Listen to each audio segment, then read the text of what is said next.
menjelang siang anak-anak? Semangat kah hari ini belajar? Oke, kalau semangat, coba ibu cek dulu. Silakan berdiri. Berdiri tegak. Sambil dilihat bajunya, kerapiannya. Jangan ada yang keluar dulu ya. Nah, sebelum kita memulai pembelajaran, ibu mau cek kehadiran dulu. Apakah hari ini hadir semua? Hadir semua. Ada yang sakit? Tadi ada yang sakit gigi lah. Siapa tadi? Mana Yohani tadi? Izin keluar. Izin keluar ya, nggak apa-apa. Kalau memang sakit dan tidak memungkinkan untuk mengikuti pembelajaran, maka tidak apa-apa izin ke UPS. Asal jangan dibuat-buat. Wah, Bu izin sakit hati. Nah itu kalau jawabannya. Teman-teman, sebelum memulai pelajaran, mari kita berdoa menurut agama dan keyakinan masing-masing. Berdoa mulai.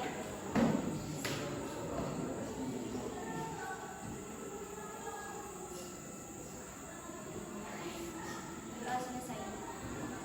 Oke, anak-anak, hari ini kita belajar materi apa? Coding. Nah, kita akan belajar materi coding, namun nanti fokusnya ke berpikir komputasional. Oke. Nah, coba lihat gambar yang ada di papan tulis. Gambar apakah itu? Oke, ada anak yang sedang makan. Kenapa kuenya kalian makan sekaligus ya? Oke, kalau misalkan dimakan sedikit, kira-kira habis nggak? Seperti itu juga suatu masalah. Ketika masalah itu tuh besar, jangan langsung dimakan semua ya, Hamid. Iya. Jangan langsung dipikirkan. Jangan cuma dipikirkan. Gimana menyelesaikan masalah ini? Sampai besoknya lagi bahkan kiamat tidak bakalan selesai. Tapi masalah itu harus diselesaikan sedikit demi sedikit. Baik anak-anak, tujuan pembelajaran kita pada hari ini yang pertama, dan kita bacakan poin pertama. Apa tujuan pembelajaran kita hari ini? Satu, peserta didik dapat memahami pengertian berpikir komputasional dengan benar.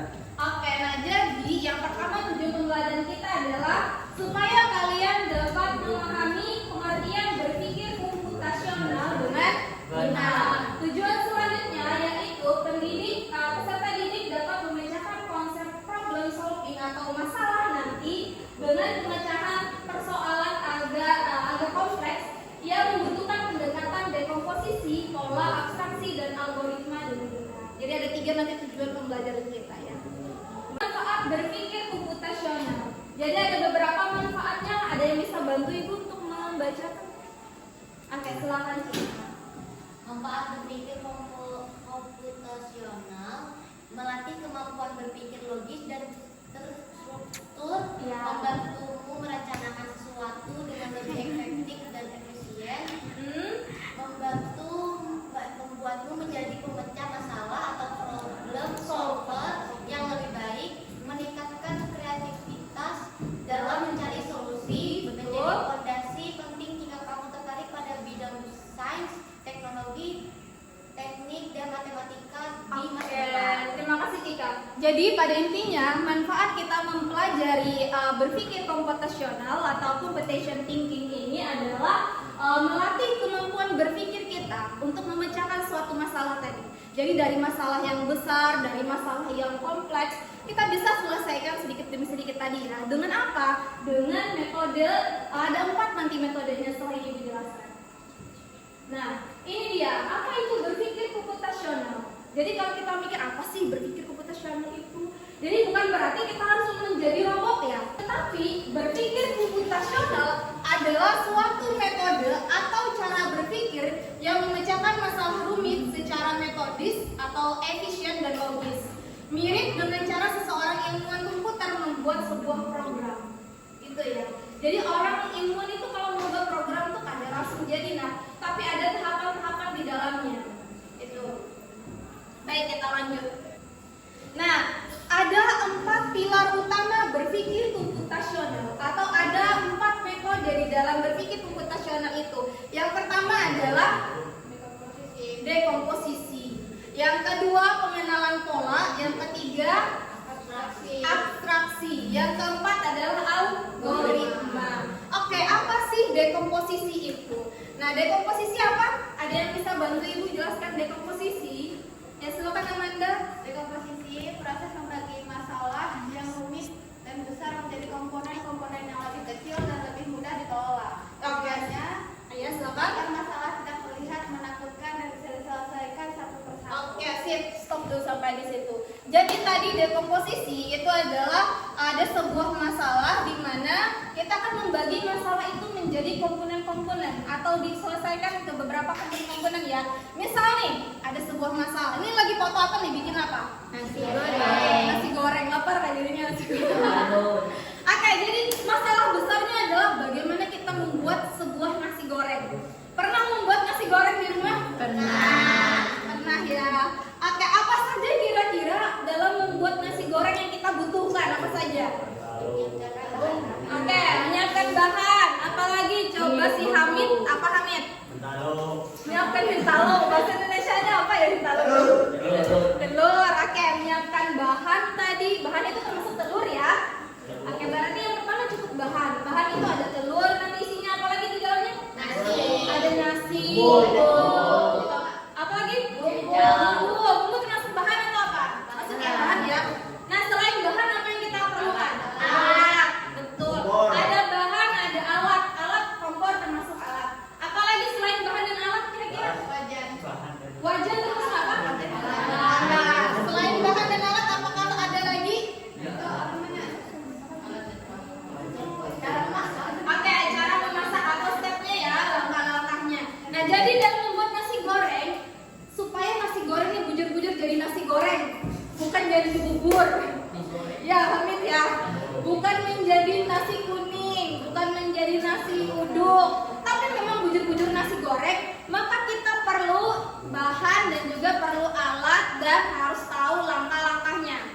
Ya, paham ya? Makanya tadi masalahnya adalah cara membuat nasi goreng. Berarti yang kita perlukan atau komponen-komponen di komposisi tadi, kita harus tahu oh ternyata kita harus menyiapkan bahan nih. Bahannya apa aja isinya? Ada nasi, ada telur, ada bumbu, ada cabai, ada kecap, ada sayur dan lain-lain. Ada saus. Nah, habis itu ada telurnya juga ya. Ada apa namanya bahannya, bahan alatnya tadi ya. Ada panci, ada kompor. Perlu nggak panci? Bagus. Tadi sudah nasi, jadi masak nasi loh. Yang kita perlukan adalah kompor dan wajan. Siap. Oke, bisa dipahami tidak dekomposisi? Bisa. Jadi dekomposisi itu hanya sekedar komponen di dalamnya yang sebagai alat kita memecahkan masalah itu. Masalahnya tadi apa masalahnya? Masalahnya apa tadi? Membuat nasi goreng. Masalahnya. Gitu ya. Lanjut. Nah, sekarang kita ke pengenalan pola. Pola itu apa sih pola? Umi, silakan Umi. Pola. Kemampuan untuk mengidentifikasi pola, tren, atau paralel dalam data atau di antara masalah-masalah kecil yang telah dipecah. Tujuannya? Tujuannya membuat solusi menjadi lebih efisien. Jadi kita menemukan pola, kita bisa menyelesaikan masalah serupa dengan cara yang sama. Oke, sip. Nah, jadi pola itu masuk juga di dalam berpikir komputasional. Artinya nih, oh kita udah tahu nih polanya membuat nasi goreng itu kita perlu waktu berapa menit kira-kira membuat nasi goreng? 20 menit, kebanyakan nggak loh? 20 menit. Berapa menit? 15 jam, 15 menit, 15 jam, 15 menit. Nah, oh kita udah tahu nih, membuat nasi goreng yang enak itu polanya adalah sekitar 15 menit. Maka kita bisa juga menggunakan pola yang sama untuk membuat apa nih namanya? Mie goreng atau capcay. Ternyata polanya sama, kurang lebih 15 menit. Otomatis besok kalau kita pengen lagi membuat nasi goreng, kita pengen membuat capcay atau mie goreng, kita udah tahu polanya. Polanya adalah 15 menit. Jadi pola itu sama seperti kebiasaan kita sehari.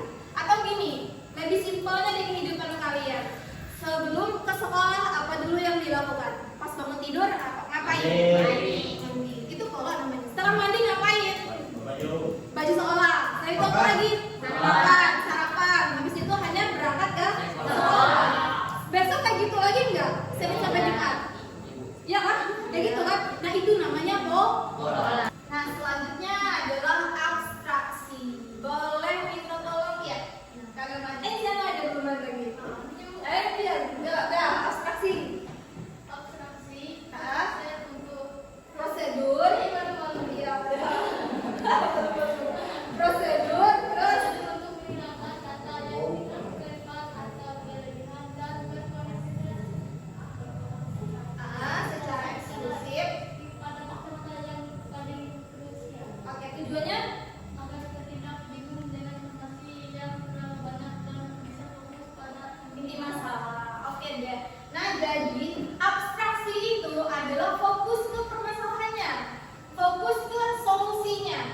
Jadi jangan kemana-mana bahasa kita nih. Contoh, mau bikin nasi goreng, nggak usahlah memikirkan ibaratnya kayak apalah supaya nasinya dimasak kan dia sudah masak tuh. Kayak apalah supaya yang lain-lain pokoknya kita pikirkan. Kita tidak langsung ke solusi itu atau ke pemecahan masalah itu.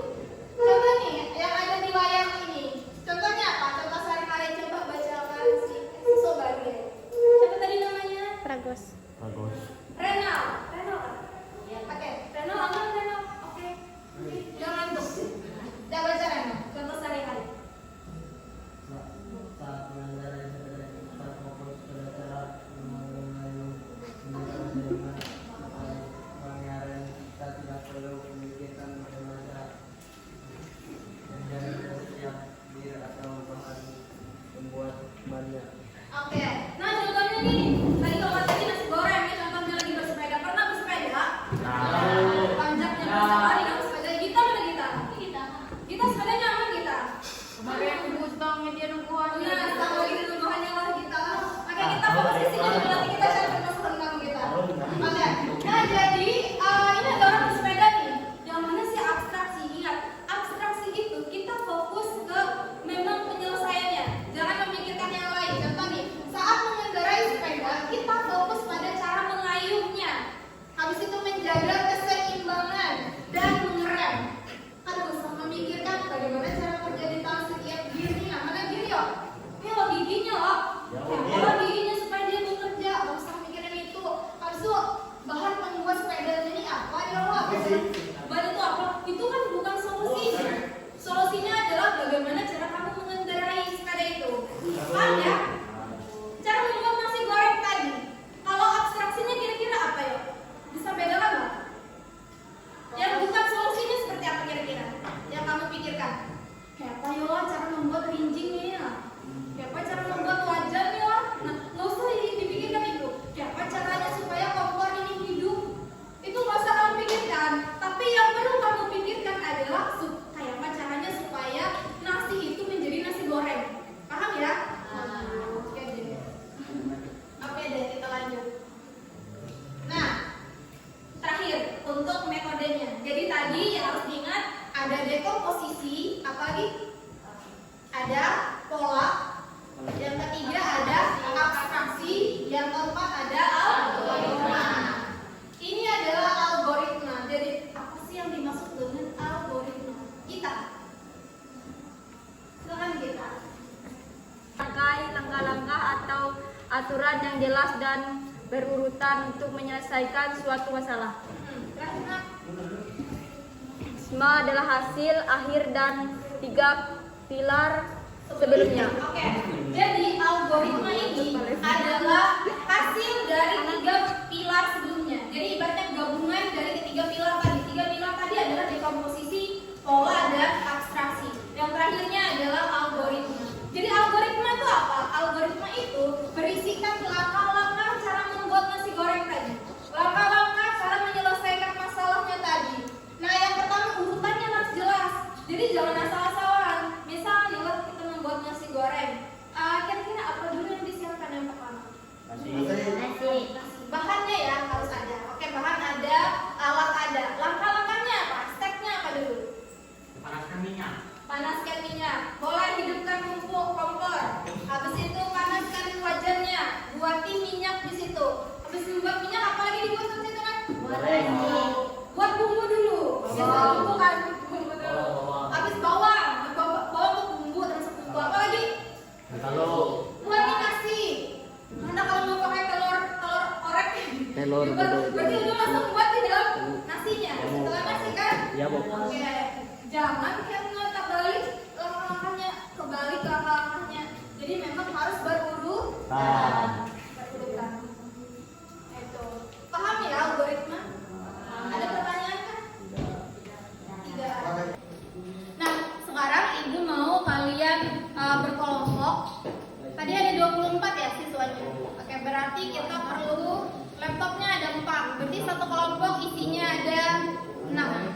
Nah, jadi tugas kalian adalah silakan kalian berdiskusi. Masalahnya adalah bisa ngambil dari masalah yang ada di sini atau membuat masalah sendiri. menyelesaikan masalah sendiri. Jadi masalahnya kalau yang ibu membuat jus alpukat dan menyajikannya. Bagaimana cara kalian membuat jus alpukat dan menyajikannya itu? Habis itu nanti gunakan yang 4 metode tadi berkelompok. Silakan cari bahannya di internet. Paham? Silakan duduk berkelompok. Yang pertama, kalian membuat konsep penyelesaian masalah, setelah itu mencari materi atau gambar di internet. Contohnya, kalian mau membuat jus alpukat, berarti nanti cari buah alpukat di sana gambarnya ya. Setelah itu buat di dalam slide. Nah, membuat bahan presentasi, mendesain tampilan slide, berlatih presentasi, nanti kalian maju ke depan untuk presentasi. Habis itu membuat di setiap anggotanya. Silakan dibagi siapa yang mencari yang itu. Terus itu mungkin nanti sisanya di buku menyelesaikan masalahnya. Misal membuat jus alpukat, apa dulu langkahnya nih? Siapkan blendernya, siapkan buat buahnya, apa lagi? Colok dulu listriknya kayak gitu ya. Paham ya? Nah, habis itu di dalam presentasi harus ada judul masalah. Habis itu harus ada gambar dan ada poin-poin penting atau tadi algoritma. Ya, ada algoritma. Dan setelah itu, nah ini harus memuat abstraksi juga, fokus ke penyelesaian masalah itu. Yang terakhir adalah algoritma atau langkah-langkah penyelesaiannya. Nah, kita cara konsepnya ya. Harun. Bu. Dan buka Google. Setelah buka Google, ini kan kelihatan mencet buah alpukat. Ada al loh, muncul kayak gini loh biasanya di al. Tapi kalian pilih image-nya ini. Setelah itu digambar dibuka, klik kanan. Klik kanan, set image as. Muncul kayak gitu, Anda pun di download ya. Tulisan di sini ganti namanya jadi buah alpukat. Paham nggak? Buah alpukat di set. Nanti kalian dapat. Udah. Sekarang mencari apa lagi? Jusnya. Berarti jus alpukat. Alpukat. Ya Bu, jus alpukat. Berarti jus. Nah kayak gitu. Buka, set dulu. Enter. Nah boleh kayak gitu. Buat jus alpukat apa yang diperlukan? Blender. Bahannya dulu. Sangkalak. Bahannya Alpukat. alpukat. Air. Tulis di situ. Tulis Susu. infonya dulu. Alat. Tetap. Listrik. Gimana kembali?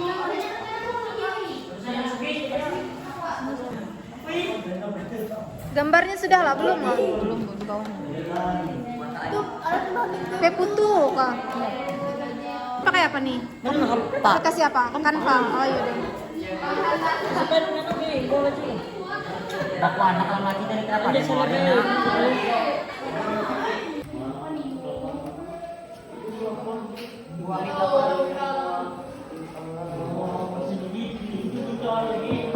Tambah gula, nak mula astaga, kita paling ini itu rina blender dahulu ini buat gula Dapat ya blender buat nyampe halus hanya blender buat gula hanya blender lagi. Apa lagi? Simpan. Oke ya.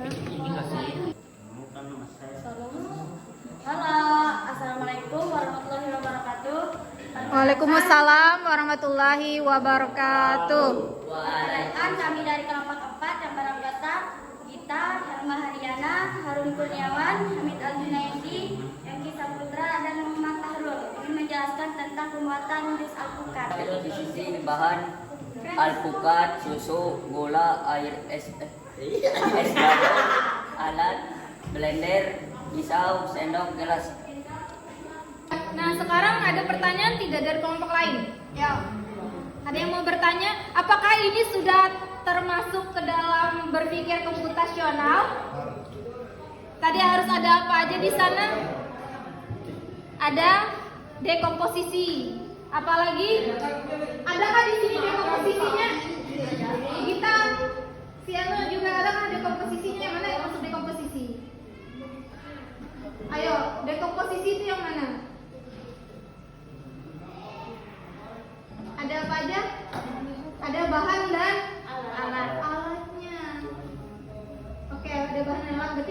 kayak dekomposisi. Langkah-langkahnya tadi sudah ada, algoritma ada nggak? Sudah jelas kan algoritmanya di sana? Yang lainnya sudah jelas? Ini paham nggak yang ketiga? Paham. Oke deh, kalau begitu silakan ngepost dulu, kita tepuk tangan.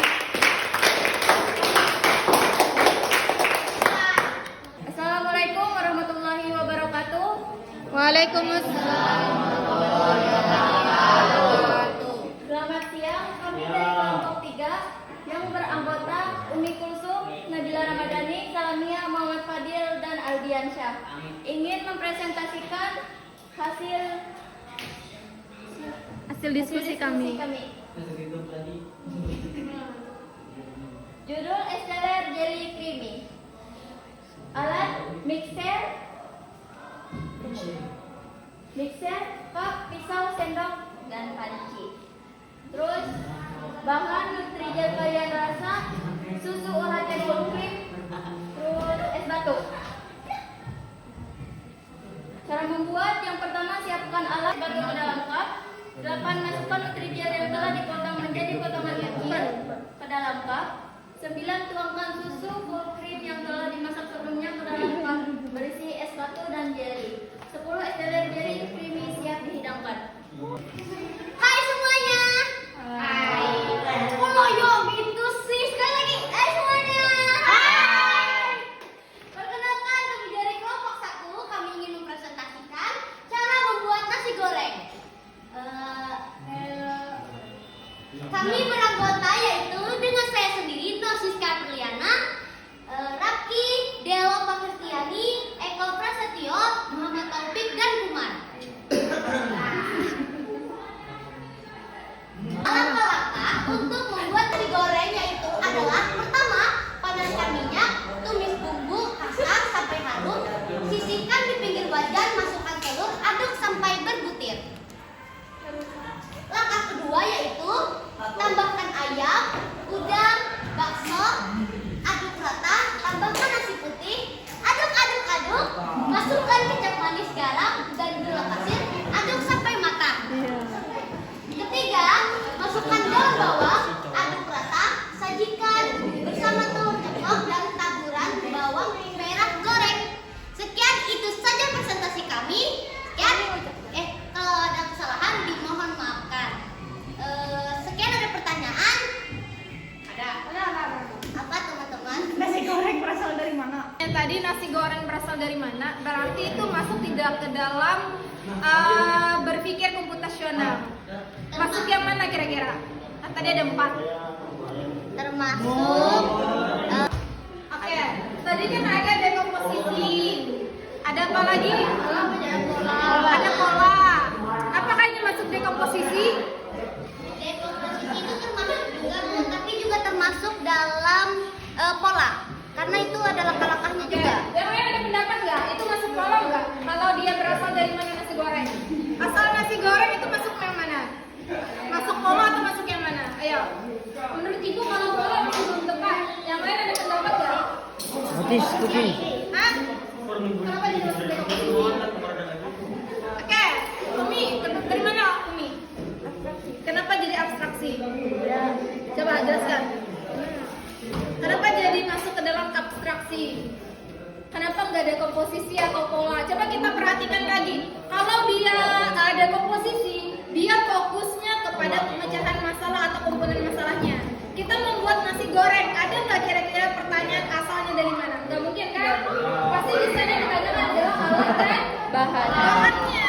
Oke, berarti bukan dekomposisi. Sekarang kalau dia pola, apakah dia termasuk pola? Pola tadi apa?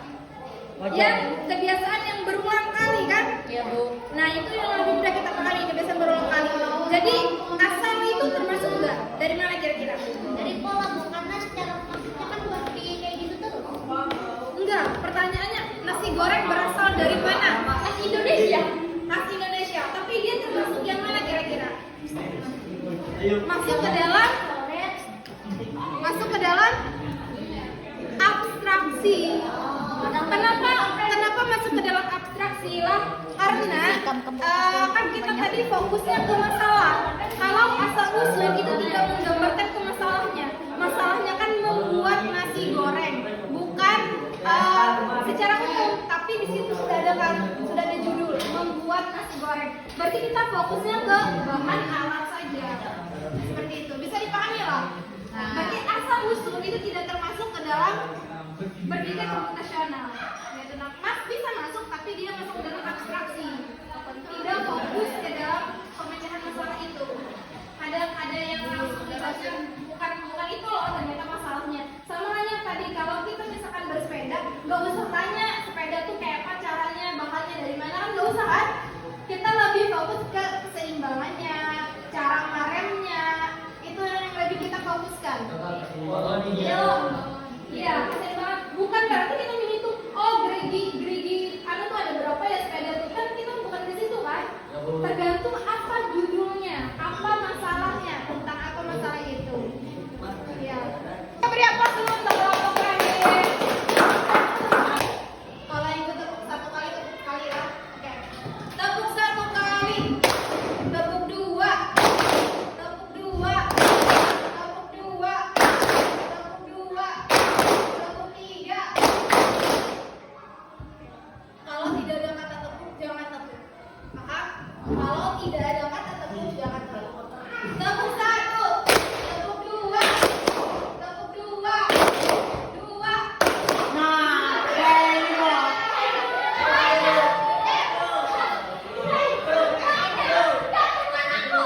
Tepuk satu. Tepuk dua. Tepuk dua. Dua.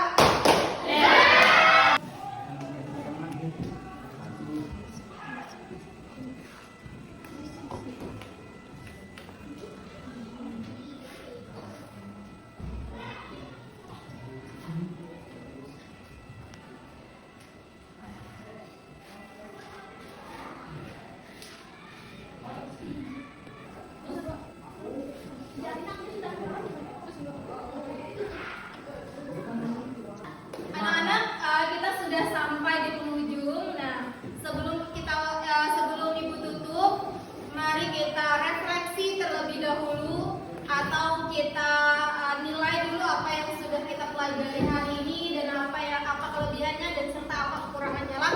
Kita mulai dari apa yang kita pelajari hari ini, anak-anak. Apa sih? Kita belajar tentang apa hari ini? Berpikir komputasional. Apa itu berpikir komputasional? Oke, lebih simpelnya untuk memecahkan suatu masalah supaya dia sistematis dan juga logis. Oke, ada berapa tadi metodenya? Ada 4. Apa saja?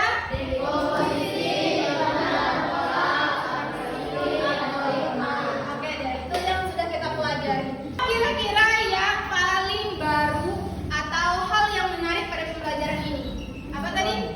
Laptop baru. Oke, yang pakai laptop. Biasa nggak belajar pakai laptop?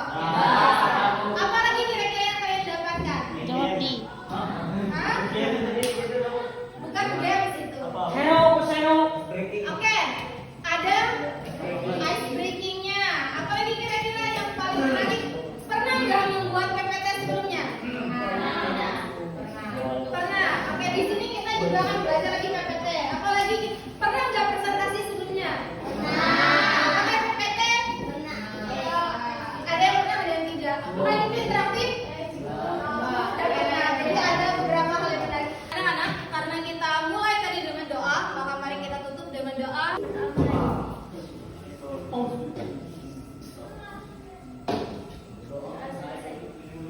Sebelum kita menutup, yang harus ibu pesankan, hari ini kita sudah belajar berpikir komputasional. Minggu depan pelajari literasi digital.